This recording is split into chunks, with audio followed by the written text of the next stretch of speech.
What's up, everyone? They let us make it to Friday again. I'm feeling good. I hope you're feeling good. In this episode, it's all going to be about amphibious humanoids, or frog people.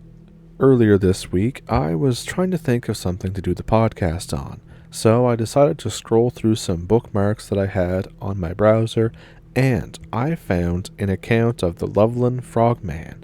And I thought, well, I'm pretty sure I've done that before on the channel, but I've never done frog people as a video, so I thought maybe I should try to find a rabbit hole to go down. And did I ever? So just before we jump into it, I want to know, have any of you ever had a humanoid encounter? I know some of you have had crawler encounters, and we've done that on the channel before, but outside of that, have you ever seen something as bizarre as a frog humanoid or a amphibious humanoid? And whether you have or haven't, where do you think they come from? And better yet, what do you think they're doing here? Or do you think that they're simply native to here like we are? And I ask that because all throughout history, especially in a folklore context, there are so many stories of seeing people in the water. They have larger than normal eyes, reflective eyes, sort of like a frog, sort of like any amphibious creature.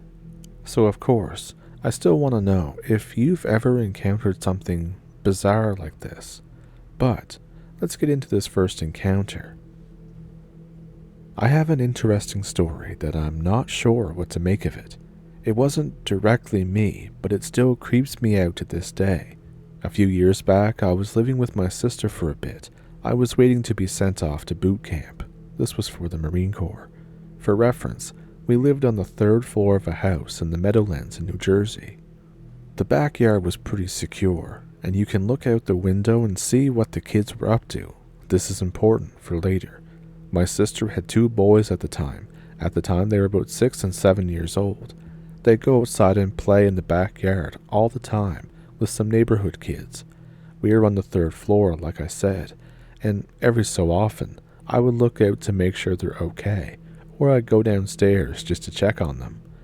Well, it was a Sunday evening, about 6:30 p.m., and it was starting to get dark, so they were close to coming inside.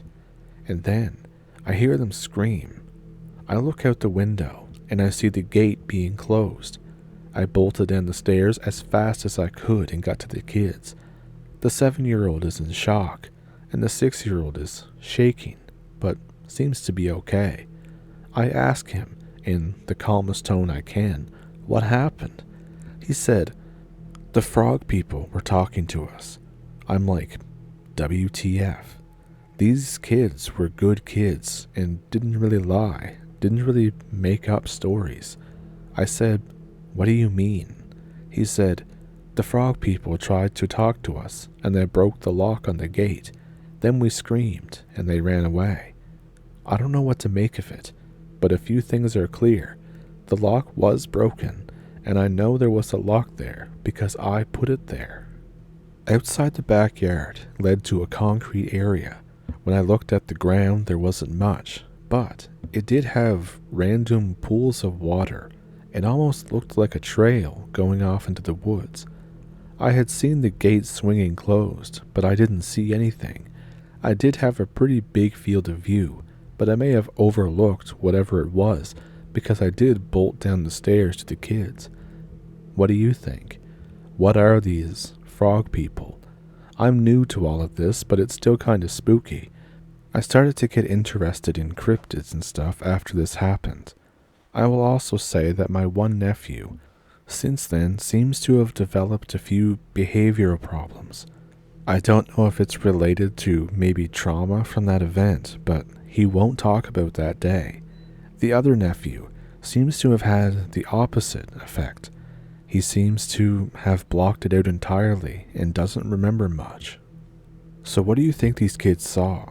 Especially, what do you think they saw that would apparently traumatize one of them so much that they develop behavioral issues, and the other one seems to block it out entirely?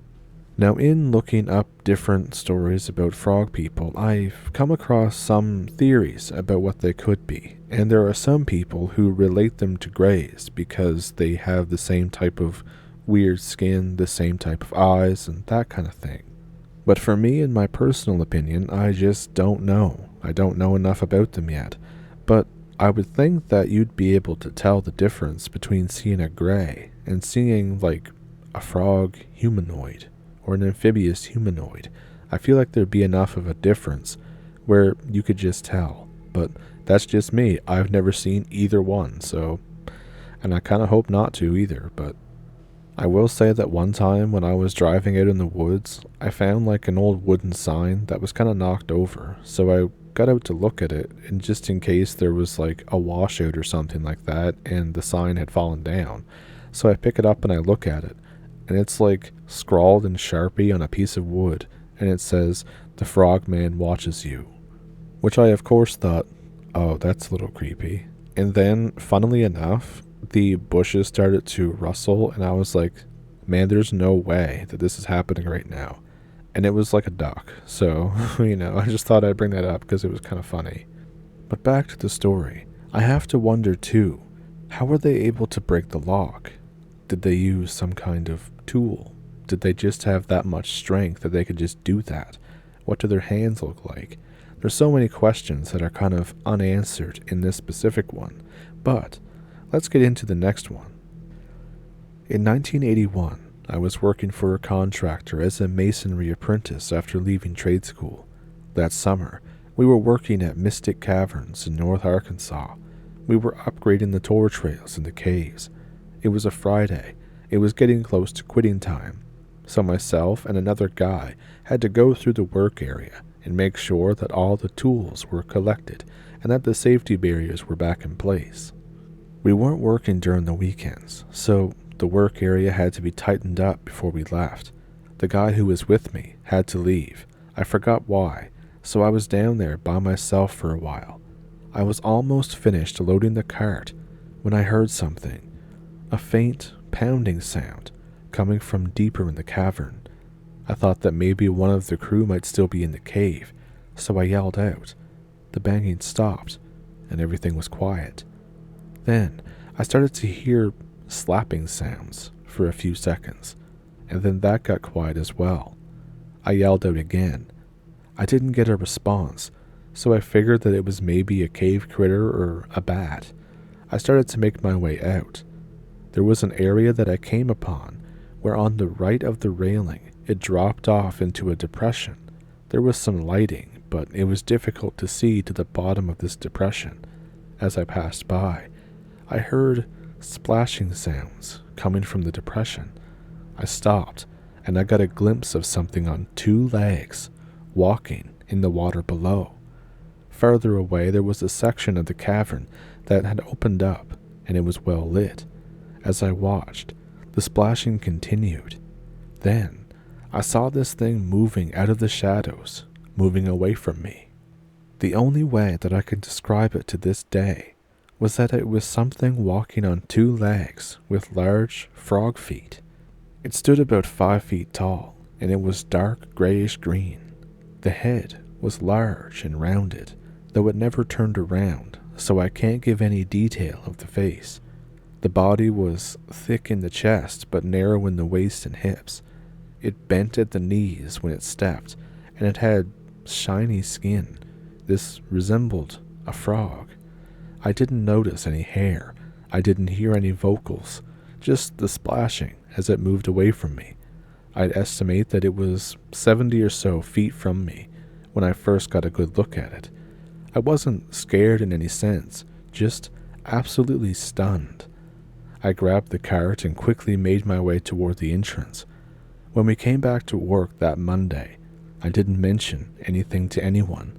I kept a sharp watch for anything out of the ordinary. The job lasted a few more weeks, and I didn't observe any other weird stuff. A few weeks after this, I found out that one of my girlfriend's cousins worked at the caverns. He replaced lighting and did other odds and ends, so he was in the cavern a lot. When I got the chance to meet him, I asked him if he'd ever seen anything weird in this cave, and he said that he had never seen anything out of the ordinary. I told him that I was just wondering, and I didn't want to alarm him with details of what I saw. I wasn't imagining this thing. After all these years, I still get creeped out when I think of it. I've never heard or read about any other sightings in mystic caverns. So the interesting thing that I found about this one is that if these things do indeed exist, then the fact that they could live in like deep caverns or even like underwater caves somewhere deep in the earth, it kind of makes sense that we've never seen them. Because outside of a few people, most of us don't go exploring deep into caves. And even then, even fewer of us go into underwater caves, and there's no telling what's underneath the earth for cave systems and all that. It's so crazy to think about what could be down there. In this case, it might be frog people. You never know. And what's always kind of interesting to me is to see how these things are right here with us. As rare as they may be in our sight, it's still very crazy to think that instead of looking to the stars for not being alone, we may not even be alone here. And for this one, we go back to the year 2000. It says, "We bought a little house down by Loveland Castle Museum back in 2000. It was perched above a ravine and a creek, and the back of the house dropped off very steeply.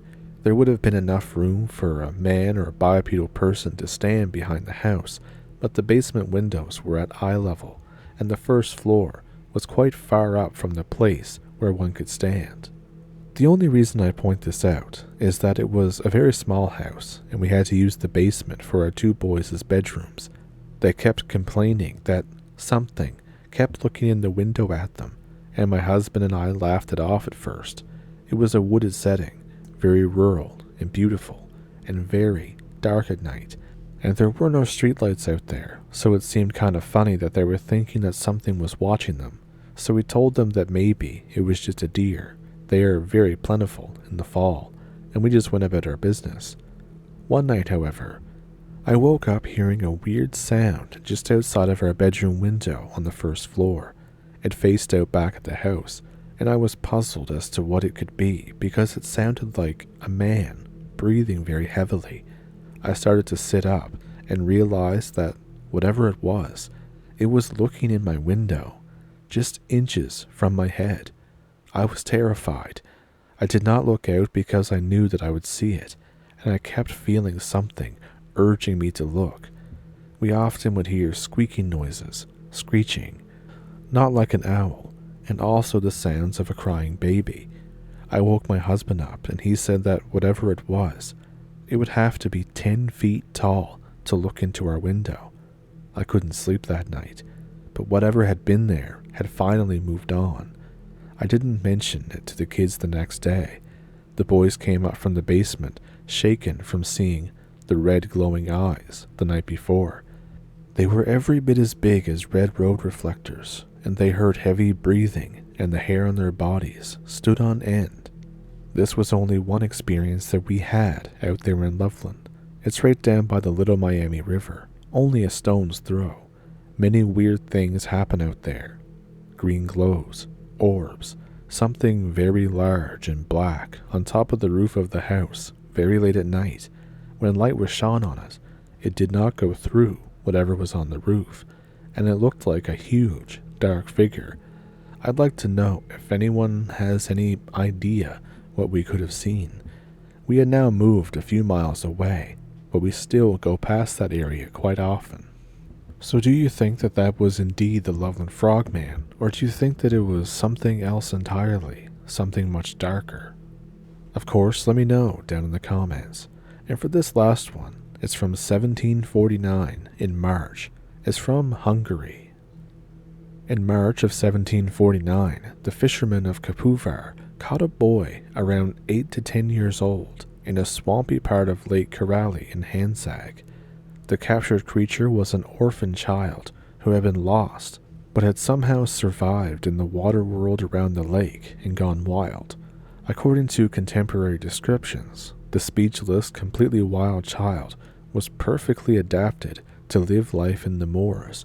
He was naked, his skin was thickened like a crust, his body was covered with some kind of fur, and rudimentary skin was stretched between his fingers. According to eyewitnesses, he was able to catch fish even while swimming underwater. The child was christened Istvan on March 17, 1749. According to the registrar of the Capuvar parish, in the registry, an entry was made in Latin about the baptism, translated as, "On March 17th, a found-witted boy, Istvan, about 8 years old, was conditionally baptized. His godparents are Mahaly Hochsinger and Anna Maria Mesner. The boy was taken to the castle of Esterhazy's and was entrusted in the care of Paul Rosenstengel." Now, mayoral records of this account also say that he couldn't speak, nor could he be taught. He only made animal sounds. He ate grass, raw fish, and frogs. He swam in the water like a fish, and he had webs between his fingers. They tried to teach him, but without success, so they entrusted him with carrying water and turning stakes. The Hajdukes treated him rudely and cruelly, and he ran away several times and was brought back by dog teams. According to tradition, he had only one protector in the castle, the daughter of the bailiff, Julishka, who protected him many times. Julishka got married around 1751. Hanny Istok wanted to please his patron and poured a bowl of frogs on the wedding table. Then they beat him again. He escaped the next day. This time they couldn't catch him. 4 years later, fishermen saw him again in the swamp, but he fell under the water and was never seen again. Which, to be honest, I can't really blame him for running away given how poorly they treated him. Like, why even do all that? Imagine, capturing this guy out of his, apparently natural habitat, and then doing all this to him for no real reason. Fear makes people act in really odd ways, doesn't it? And some people are just cruel. But it's a very interesting encounter, nonetheless. Let me know what you think of all of this. What do you think amphibious humanoids are? Do you think they're from here like us? Do you think they're from somewhere else? Or do you think it's like a separate line of humans? Let me know down in the comments. And if you liked this episode of the podcast, make sure to like and subscribe and do the notification bell and all that cool stuff. And if you would like to support the channel, there's a hype feature that you can use to let YouTube know that you like these type of videos and that maybe my channel may get recommended to other people. And of course, as always, there is a PayPal and a Patreon in the description below, and on YouTube there is memberships and super thanks. And with all of that, I thank you for pulling up a stump. I thank you for watching. I hope you have a good weekend, and I'll see you Sunday.